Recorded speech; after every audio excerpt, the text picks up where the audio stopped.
Es increíble cómo las diferentes culturas tienen la Biblia en su propio idioma. E inclusive algunas tenemos más de una versión a nuestra disposición. Pero ¿cree usted que en tantos miles de años el texto no ha sufrido ninguna variación, no se le ha añadido nada ni se le ha quitado nada? ¿Cree usted que las palabras mantienen el mismo significado a pesar de estos tantos años que han transcurrido?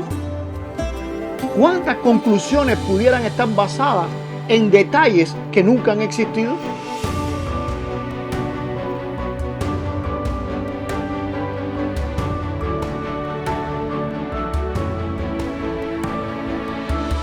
Uno de los grandes dilemas que ha tenido el cristianismo es tratar de entender la Biblia a partir del contexto del que lee y no a partir del contexto del que escribió.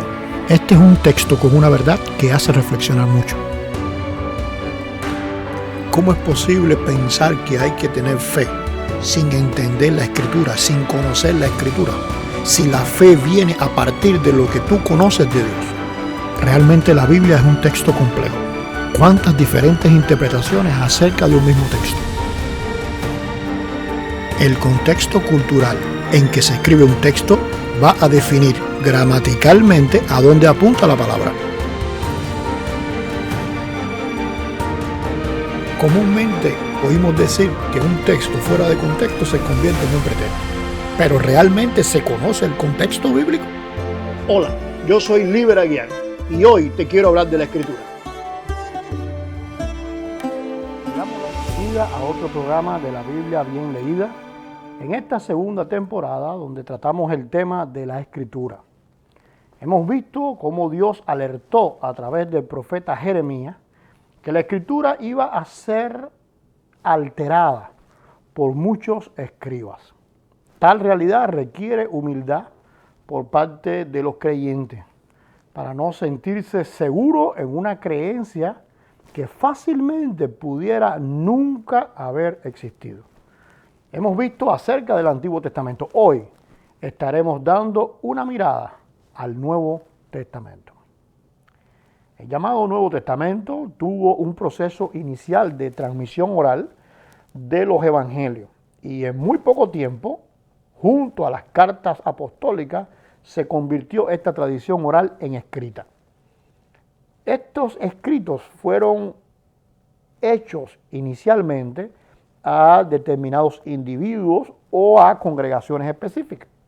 Pero cuando estos escritos repercutieron en las congregaciones locales y en los individuos, pues fue apareciendo una multiplicidad de copias para transmitir esta bendición que las personas estaban recibiendo, poderla compartir con otras congregaciones, con otros hermanos. Con este fin se fue multiplicando cada vez en mayores cantidades el número de copias que se fue produciendo.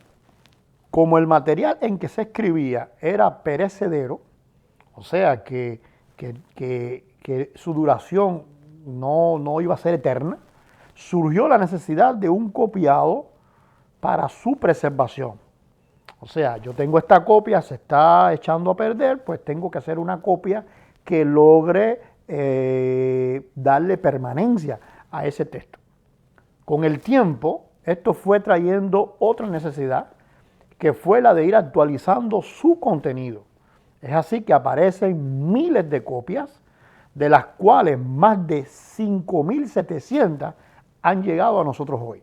Con este proceso de copiado aparecieron varios problemas. Uno de ellos fue que empezaron a aparecer errores propios del copiado, porque acuérdate que esto se hacía a mano, como podían ser las omisiones o de palabras, de letras, de frases, el intercambio de ellas y el salto. Muchas veces un copista estaba escribiendo esto aquí, hoy no terminó, va a seguir mañana, y cuando iba a seguir, pues se daba, empezaba en un párrafo más abajo, que tal vez terminaba parecido al de arriba, y automáticamente aparecía entonces una copia manuscrita de un texto de la Biblia que le faltaba una porción, o intercambiaba determinadas palabras que vio que que cuando miró para acá la puso acá y saltó una línea, cosas así. Otro de estos problemas fue la necesidad de actualizar palabras o frases al contexto presente del escriba. O sea, una palabra, el escriba consideraba que había cambiado su sentido original en que fue escrita y entonces precisaba un cambio o la utilización de otra palabra para que ésta pudiera tener más sentido. A veces aparecía entonces una frase completa para darle sentido a una palabra que con el tiempo había perdido su sentido original. Por último, fue la oportunidad para muchos de plasmar en el propio texto bíblico sus conclusiones propias, sus conclusiones personales o institucionales, y en esta ocasión en el propio texto bíblico. O sea, yo creo, en mi opinión teológica, o la opinión teológica de la institución que me enseñó a mí, que esta frase de Pablo o esta frase de Pedro significa esto otro, así que entonces le voy a dar, o le voy a hacer una añadidura, o le voy a hacer una modificación para que eso que yo creo esté en boca de Pablo, porque yo pienso que Pablo dijo esto. Es así que entonces Pablo, al igual que Jeremías, como vimos en el episodio anterior, alertó sobre esto diciendo: os rogamos, hermanos, que no se dejen mover fácilmente de vuestro modo de pensar, ni os conturbéis, ni por espíritu, ni por palabra, ni por carta, como si fuera nuestra. Recordamos que Jeremías había dicho que la pluma mentirosa del escriba había engañado al lector y éste pensaba ser sabio sobre fundamentos o conceptos que nunca existieron. De la misma forma, el texto paulino, y cuando leemos todos los manuscritos que tenemos hasta hoy de aquel tiempo, vamos a ver que no solamente ocurrió con Pablo, también ocurrió con Juan, con Pedro, con Andrés, que se fue haciendo o escribiendo determinadas cosas que los apóstoles nunca dijeron. Ahora, es bueno entender que si esto no hubiera ocurrido, o sea, lo que es el copiado de los textos, no tendríamos Biblia hoy. Pero a la vez nos ha traído con el tiempo un reto, y es que las generaciones que fueron discipuladas con un texto corrompido, o sea, con palabras que nunca dijeron los apóstoles, pues serían arrastradas por varias doctrinas que nunca pertenecieron a la enseñanza de estos siervos de Dios. De forma general, debemos señalar que hasta nosotros han llegado 4 familias de textos.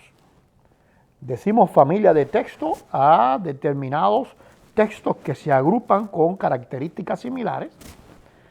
En primer lugar, tenemos de los siglos II al III el texto conocido como alejandrino. También de mediados del siglo III tenemos el texto occidental. Del siglo IV, el texto cesariense, y de entre los siglos VI al XV, el texto conocido como bizantino. Es bueno aclarar que esta diversidad de textos es con lo que contamos hoy. Pero, por ejemplo, en tiempos de la Reforma, solo se tenían algunos manuscritos, tal vez 5 o 6 manuscritos, de la familia de textos bizantinos. En aquel momento, cuando estos textos bizantinos se compararon con la Biblia oficial que tenía, por ejemplo, el catolicismo, que es conocida como la Vulgata Latina, una traducción de algunos textos griegos antiguos al latín, que era el texto oficial, decíamos la Vulgata Latina, el texto oficial del catolicismo, desde el siglo IV hasta el siglo XV o XVI, pues cuando llega la Reforma, o en ese periodo, se hizo evidente con los manuscritos griegos bizantinos que el texto de la Vulgata Latina necesitaba ciertas correcciones, ciertas revisiones.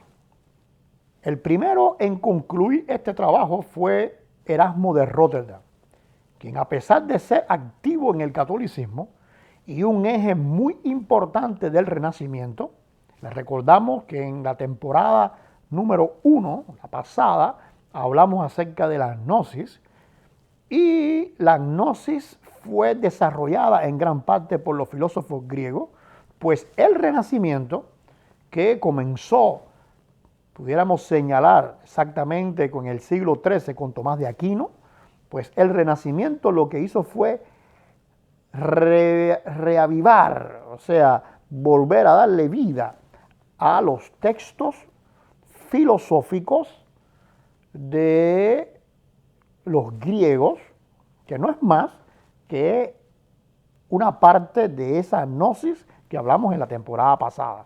Erasmo de Róterdam era un representante de esta tendencia de resucitar, de alguna medida, en alguna manera, la gnosis griega.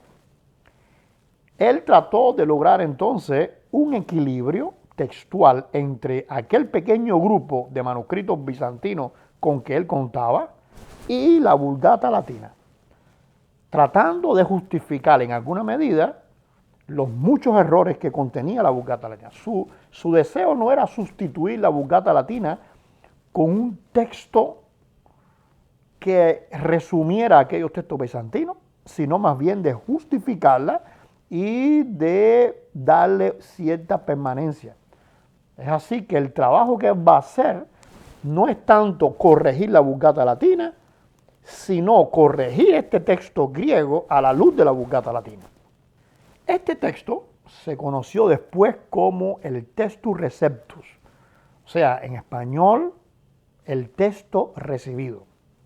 Es bueno aclarar que aunque nunca se pretendió con este texto decir que era la palabra de Dios exacta y que no se podía mejorar, las traducciones que se hicieron a ese texto Receptus en las lenguas romances, inglés, francés, español y todas las lenguas romances, y además el uso teológico que se le hizo no al texto griego, sino a esas traducciones, fue lo que pusieron a ese texto de Erasmo de Róterdam como, o lo pusieron en un lugar inmerecido, señalándole como el texto conclusivo.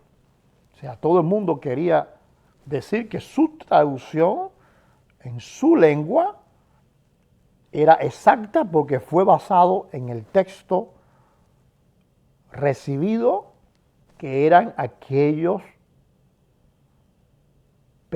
aquel pequeño grupo de manuscritos bizantinos que usó Erasmo de Róterdam. Veamos algunos ejemplos que nos van a señalar en qué medida este texto recibido tenía todavía errores por corregir. En Primera de Pedro, capítulo 5, verso 10, leemos: Mas el Dios de toda gracia, que nos llamó a su gloria eterna en Jesucristo, después que hayáis padecido un poco de tiempo, Él mismo os perfeccione, afirme, fortalezca y establezca. Aquí aparecen los verbos finales en lo que se conoce como el subjuntivo. O sea, que pueden ocurrir o no. Por eso es que dice perfeccione, afirme, fortalezca. Pero en realidad, al revisar los textos griegos más antiguos, no estos bizantinos, sino las restantes familias que aparecen, pues vamos a ver que estos textos no están en subjuntivo, sino están en un, en un futuro indicativo. Es decir, que sí van a ocurrir. Diría entonces, el mismo os perfeccionará, os afirmará, os establecerá y fortalecerá. También vamos a encontrar en Judas otro ejemplo, cuando dice: Mas quiero recordaros, ya que una vez lo habéis sabido, que el Señor, habiendo salvado al pueblo sacándolo de Egipto, después destruyó a los que no creyeron. Los mejores y más tempranos manuscritos dicen Jesús y no Señor, dejando claro que para Judas, quien sacó al pueblo de Egipto fue el propio Mesías. Entonces, algunos teólogos y algunas doctrinas basadas en este texto, pues no logran ver a Jesús como el propio o el mismo Dios del Antiguo Testamento. Para hacer un poco de historia y entender mejor, debemos decir que desde tiempos de Orígenes, aquel teólogo alejandrino de finales del siglo III, había sido clara la necesidad de un texto que a través de algunos análisis críticos se acercara al original que desde muy temprano dejó de existir para el cristianismo o para la iglesia. Este intento de un texto que represente al original se conoce en el argot teológico, entre otros términos, como texto crítico.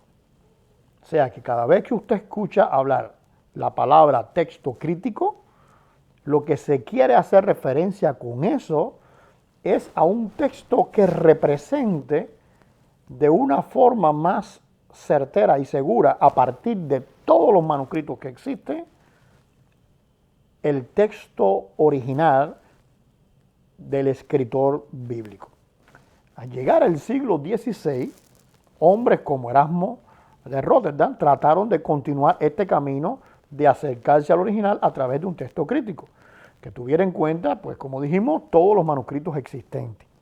Claro está, si Erasmo contó con unos pocos ejemplares de la familia de textos bizantinos, y este trabajo lo hizo en menos de un año, pues entonces cuando aparecen otros trabajos, como por ejemplo el hecho por Westcott y Hort, pues que contó con muchos más manuscritos, no solo bizantinos, sino también alejandrinos y otros textos, y que duró más de 28 años este trabajo de ellos, pues necesariamente tenemos que entender que el trabajo posterior fue mucho mejor, mucho más eficiente que el trabajo anterior de Erasmo.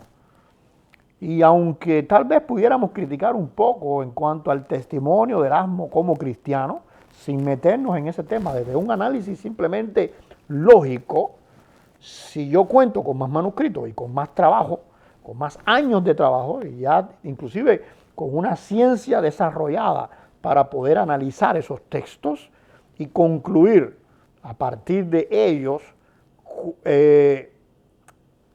un texto crítico que me acerque al original, pues necesariamente este trabajo va a ser mejor que el de Erasmo de Rotterdam.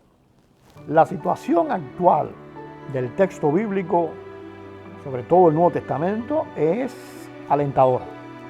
Por una parte, ya contamos con una ciencia para esta área y ediciones más recientes de textos críticos que representan de forma más cercana a los originales. Algunos de ellos son, por ejemplo, el texto de Gaze, de Southern y el muy usado hoy Nestle Aland. En el caso de este último, el Nestle Aland, se encuentra en un proceso de revisión constante. Cada vez que aparece un manuscrito, cada vez que se puede entender o analizar algún manuscrito del Nuevo Testamento, pues este se trae al aparato crítico y se trae al texto crítico. Es así que la Nestle Aland cuenta ya con 28 ediciones hasta hoy. Y muchas más por delante, porque es un texto abierto para el análisis y el enriquecimiento a partir de todos los manuscritos que van apareciendo. Como dijimos, realmente se puede decir hoy que a través de estos textos críticos estamos mucho más cerca a los originales escritos por los apóstoles como nunca antes en la historia de la iglesia después que los textos originales se perdieron. Sin embargo, el reto es todavía muy grande, porque por ejemplo el Antiguo Testamento, o el llamado Antiguo Testamento, no tiene un texto crítico con el mismo rigor con que se ha trabajado en el Nuevo Testamento. Y no es que no lo va a tener, pero es que todavía no ha salido a la luz pública dicho texto. sí existen algunos estudiosos, algunas cátedras inclusive de determinadas universidades, como la Universidad Hebrea de Jerusalén, que están trabajando en un texto crítico del Antiguo Testamento que abarque todos los manuscritos que tenemos hasta hoy e inclusive aplique muchos de los principios que ya se han alcanzado a nivel de ciencia en cuanto al texto del Nuevo Testamento. Ahora, con esta base presentada en los programas hasta aquí de la Biblia bien leída, en esta segunda temporada donde tocamos el tema de la Escritura, será más fácil entender qué ha pasado con los textos traducidos que tenemos hasta hoy. En próximos episodios estaremos tratando acerca de algunas de las traducciones y los retos que merita un reenfoque de la ciencia bíblica. Dios le bendiga y esperamos en el próximo episodio de la Biblia